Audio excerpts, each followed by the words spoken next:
بسم اللہ الرحمن الرحیم۔ السلام علیکم ورحمۃ اللہ وبرکاتہ۔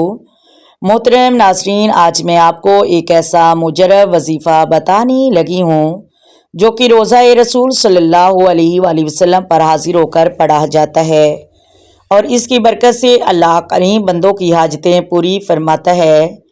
یعنی کہ جو شخص چاہتا ہو کہ اس کی دعا قبول ہو، اس کی حاجت پوری ہو، تو اس وظیفے کو توجہ کے ساتھ سنیں، اور وہ عاشقان رسول صلی اللہ علیہ وآلہ وسلم جو اس ٹائم مدینہ شریف میں موجود ہیں تو اس وظیفے کو ضرور کریں۔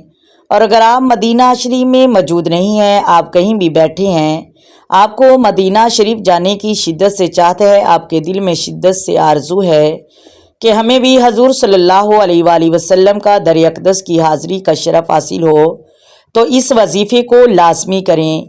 امام سخاوی رحمۃ اللہ علیہ فرماتے ہیں، ویسے تو درود پاک کے بے شمار برکات و فضائل ہیں، لیکن خاص برکات یہ ہے کہ جو رسول اللہ صلی اللہ علیہ وآلہ وسلم کی قبر انور کے پاس حاضر ہو کر اس عید درودہ کو پڑھے کہ ان اللہ و ملائکتہ یصلون علی النبی، اس کو پڑھے اور اس کے بعد 70 مرتبہ صلی اللہ علیہ یا محمد صلی اللہ علیہ وآلہ وسلم، تو اللہ کریم اس کی حاجت پوری فرماتا ہے۔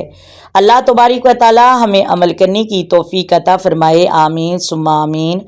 آئیں مل کر آقا دو عالم نور مجسم سرور کائنات صلی اللہ علیہ وآلہ وسلم کی ذات پر درود و سلام کے نذرانے پیش کریں۔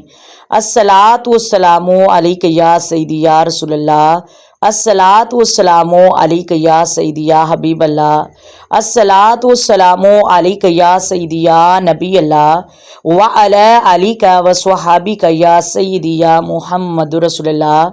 محترم ناظرین، اگر ویڈیو اچھی لگے ویڈیو کو لائک کریں، شیئر کریں، چینل کو سبسکرائب کریں۔ اللہ حافظ۔